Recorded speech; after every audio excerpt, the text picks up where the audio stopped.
Ayan, so welcome back dito sa Denrica Toy TV Sports. Ang topic po natin, ayan, okay?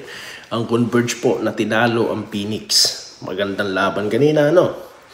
At of course, ito pong ating tinapik din, no? Kasama dyan, ito pong si Palti, yung first round pick po ng PBA, okay? Na si Palti Baltasar at yung nabanggit dyan ni Arwin Santos, okay? At mga pa-shoutout, okay? So, bibilisan lang po natin to, no? Kung maaari lang. Okay, kung di pa po kayo subscriber ng channel na ito at nagugustuhan nyo po ang ating mga komentaryo, mag-comment na po kayo, no? Or mag-subscribe, no? Dito sa ating channel. Okay, so yun na nga po. Natopic po natin sila kahapon, no? Or kanina. Dito nga po dahil sila po ang aking tinuturing na isa sa team to beat, no? Kasi nga yung pagkapanalo po ng Ginebra against sa Terra Firma, hindi po dapat ma-inspire dyan ng Barangay. Umiscore ng 49 si Brownlee. Wala po yun dahil unang-una hindi naman po na-depensahan ng katulad ng depensa ng TNT at ng Eastern. So yes, I admired Brownlee at ang Barangay. Masaya tayo sa pagkapanalo, pero aminin natin sa mga sarili natin na parang binigay lang yung panalo na yan. Dahil po napakahina ng napakahina ng team na yan, no? Na pinapanawagan natin na ibenta na dapat yan, no? Anyway, dito tayo sa team na gumagastos, okay? Team na magaling, okay? Katulad po ng Converge na marami ring fans, no? Nagpupuntahan na sila dito, mamaya babasahin natin yung mga comment, no? Kasi nga po, isa tayo sa naniniwala, no? Nalalabas ang play or ang laro ni Balti, okay?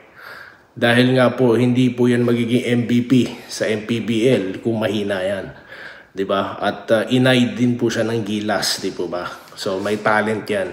Kailangan lang ilabas sa tamang panahon. Okay? So, pag-usapan muna natin yung laban. Napakaganda po. Ba't nasasayangan po ako dito sa efforts ng import nila? No? Biruin nyo, ang ganda sana. Ano yan? 18-2. Biruin mo yan. They led as much as, how many? 18 points? Sayang po yun, no? Hindi nila hinawakan. Bandang huli sila pa humabol. So may kulang po dito sa Phoenix. Medyo okay na sila eh. May kulang lang po siguro isa. Kasi yan po ang meron sa NLEX. NLEX tuloy. Diyan sa sa Converge. Dahil tignan nyo po, pansinin nyo sa heading. Yung nag-umpisa yan, hindi po as we expected. Pero he take his time, di ba? Relax. Ngayon, tignan nyo naman. Di ba? At usapang heading, minimithi niya na po ang Barangay Ginebra, no? Pag-usapan natin yan sa separate content, no? Bago ang inaabang ang bakpakan, no? At yun na nga. Tignan nyo po ang scoring dito, ha? Heading 21 points, o diba? He led the team. Nasaan dyan si Stockton? 14 points.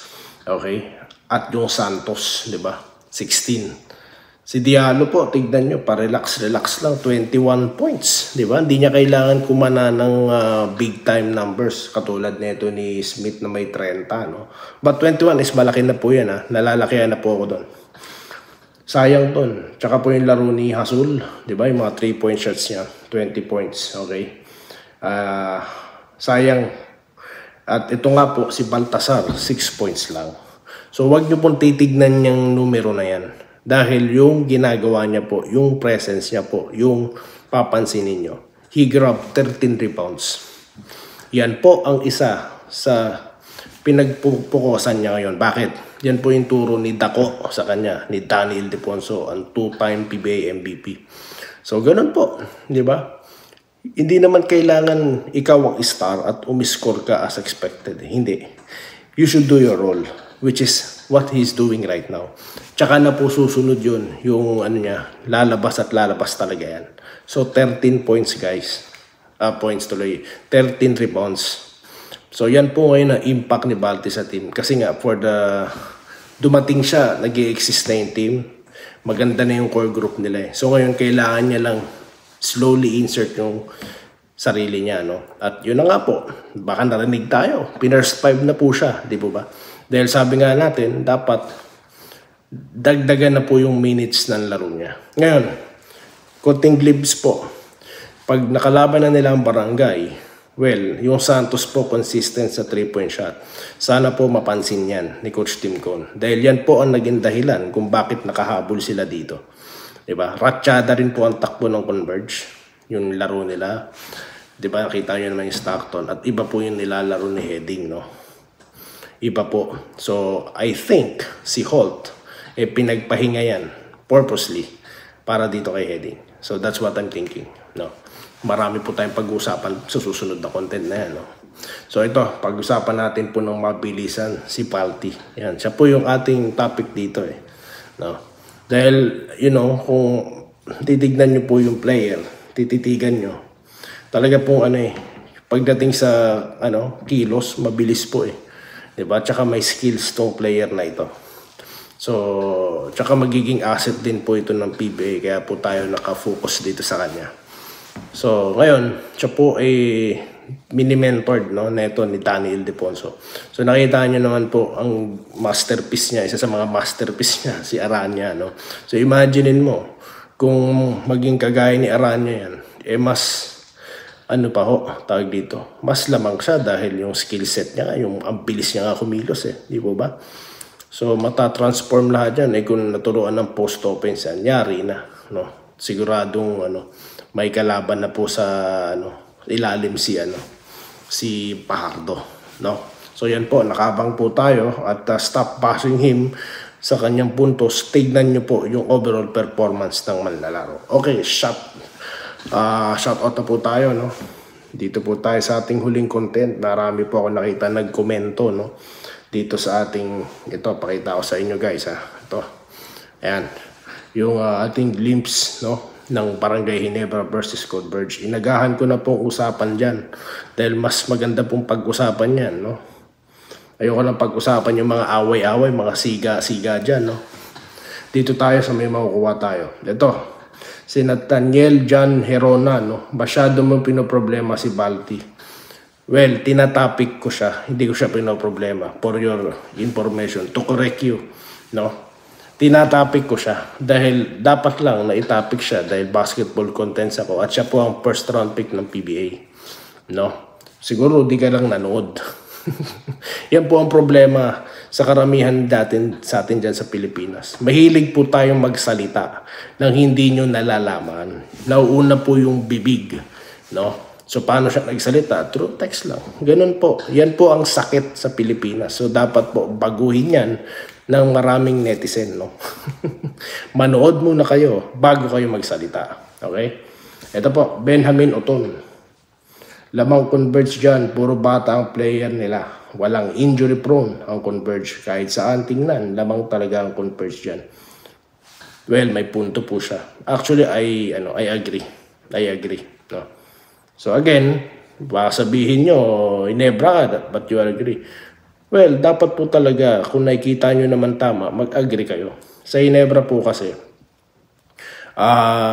tulad niyan, kailangan kasi natin tignan yung offensive side ng kalaban para malaman natin kung ano yung pagpupukusan natin, di po ba? So, but then again, syempre, sino ang ipipredict nating mananalo sa susunod na content, guys? Dito tayo kay Mamang Driver na vlogger. Ang Terra Firma talaga gatasan. Gatasan daw siya ng SMB. Well, di ko po kayo masisisi, sir, no? At nasabi nyo yan, di ko kayo masisisi. Kasi nga, yun na nga, tinrade nila yung kanilang drop picks, di po ba?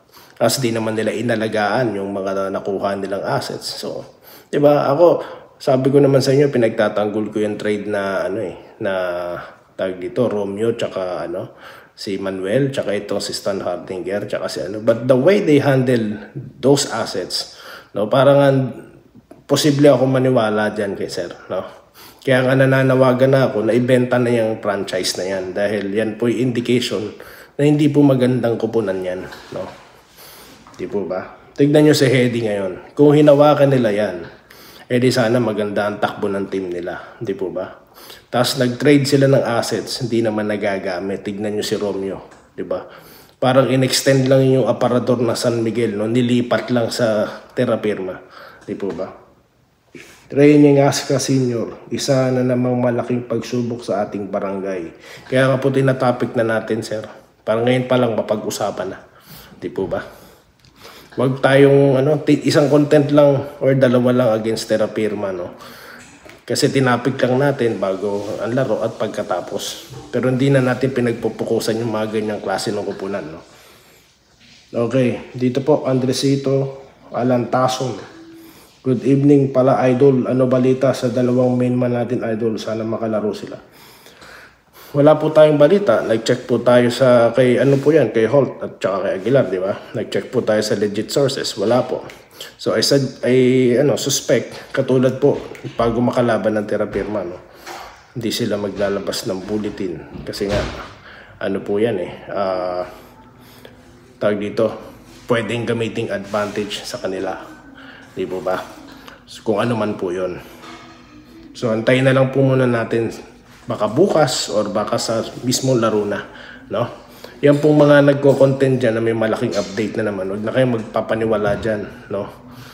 Ako di ko na binuksan Di na rin ako interesado. Dahil baka mamaya kung ano lang yung update ni team ko, yan din ang sasabihin yan. Sayang ng oras ko. Ito po, si Bollywood 8. Kaya ng Jin yan. May Troy Rosario naman, ang import nga at Guardian. Tama po yan, no? More on that, guys. Itatopic natin yan. Converge. So, kaya daw. Ang kagandahan kasi, maganda ikot ng bola, maganda place nila kapag nandiyan sa Barrientos. Again, hindi ko gagawing reference yung laban nila against Terra Firma. Babalik pa rin ako sa performance nila against Eastern. Okay? So, hindi po tayo dapat magbabase dyan. No? Ito. Rogelio Almoete. Puro ka, bilisan, pinaul.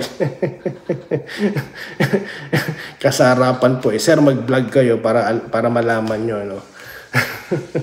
Kasi pag nagba-vlog kayo, meron kayong mga, may masalita kayong lagi kayong gagamitin. Pero dahil nakakasarapan na yung usapan, no, hindi nyo na namamalayan pa ulit-ulit na.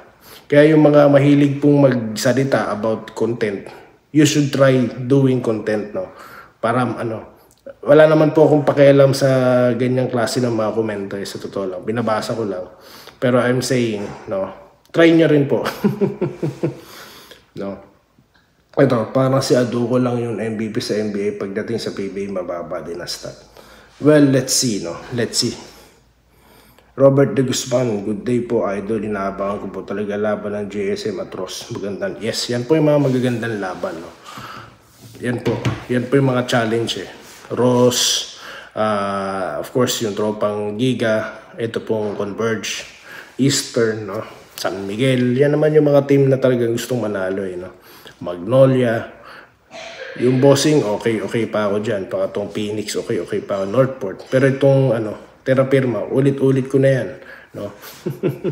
So yun lamang po, guys, ang ating napag-usapan. At mamaya po, pag-uusapan pa natin ang marami yan, no?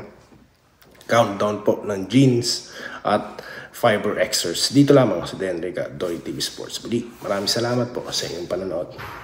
Salamat po sa panonood. Subscribe na para sa mga susunod na basketball at boxing videos.